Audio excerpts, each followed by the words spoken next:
Turning to your weather now. Storm alert is low as we bring in forewarned meteorologist Daniel McFarland. And Daniel, a little cooler weekend on tap, certainly than we've seen the last couple of weekends. Yeah, the clouds helped out quite a bit. You notice how much there was throughout the entire day today?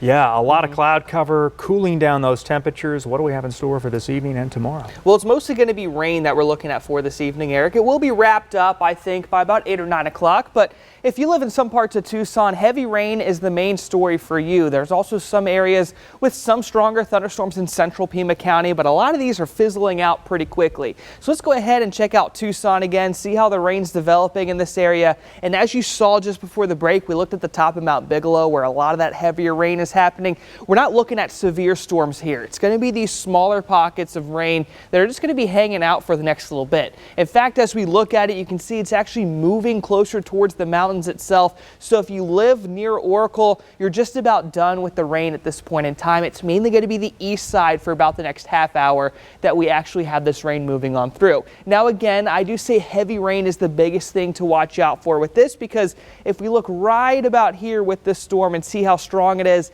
you just don't see the height needed for any kind of severe weather here, but that doesn't mean it's not strong enough for a few more lightning strikes. So that's really what we're tracking as our main threat here over the next little bit, along with flooding, of course. Something else I like to take a look at is going to be visible satellite, because what you want to look for here is those brighter spots like this one right here, which could show you where stronger thunderstorms are, but we just don't really see a whole lot of really well-defined ones out there. And the clouds Eric and I were talking about before has a lot to do with it. So that's why I do think flooding is still going to be the main concern throughout the weekend. If we see another day tomorrow similar to today, and if you have heavy rain over the same spot, you could see 1 or 2 flash flood warnings coming down, but I do think severe weather warnings outside of that do look unlikely. So wind could see an occasional wind gust around 30 to 40 miles per hour. Lightning and dust, though, just not going to be as bad.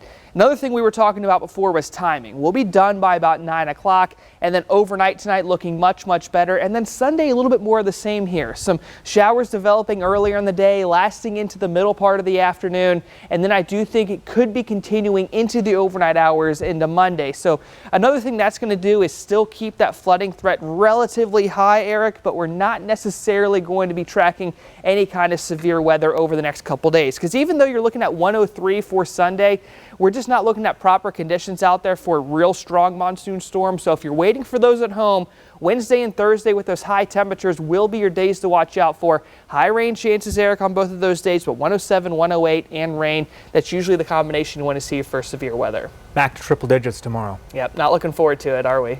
Not exactly. Thank you, Daniel. We'll see you at 10 o'clock. It is time for sports, and we say good evening to Jenna Fink.